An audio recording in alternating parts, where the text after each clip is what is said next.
High, আজকে আমি আমার মায়ের চ্যানেলে ভয়েস ওভার করছি। তো আজকে আমার মা বানিয়েছিল ডিমের পোলাও, অ্যান্ড এটা খেতে খুবই টেস্টি হয়েছিল সত্যি। তো রেসিপিটা আমি বলছি। প্রথমে কড়াই তেল গরম করে তার মধ্যে আলু দিল, আলুগুলোকে ভাজলো ভালো করে লবণ দিয়ে, দেন ওটা তুলে দিল। তারপরে ওইতে সেম তেলে ডিম দিল, ডিমগুলোকে ভাজলো, সিদ্ধ করা ডিম আর কি।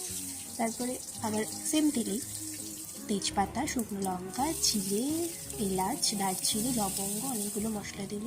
তারপরে ওর মধ্যে পেঁয়াজ, টমেটো, লঙ্কা আর একটা আদা আর কাঁচা লঙ্কার পেস্ট তৈরি করেছিল সেটা দিল।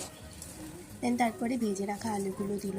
আর এই চালটা বাসমতি চাল দিয়েও করা যেতে পারে। ওটাকে 15 মিনিট আগে মা ভিজিয়ে রেখেছিল, তারপর ওটাকে দিয়েছিল।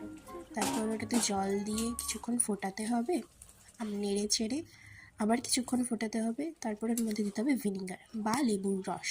এটা একটা সেন্টের জন্য, আর চালটা সাদা সাদা, ভাতটা যদি সাদা সাদা থাকে তার জন্য দেওয়া।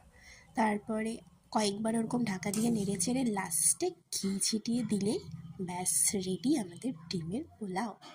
আর এটা তো এমনিই খাওয়া যাবে, কিন্তু আমার মা সাথে আরেকটা জিনিস বানিয়েছিল ডিমের, ওটার রেসিপিও পরে মা শেয়ার করে দেবে। তো আজকের মতো এইখানেই, সবাইকে টাটা।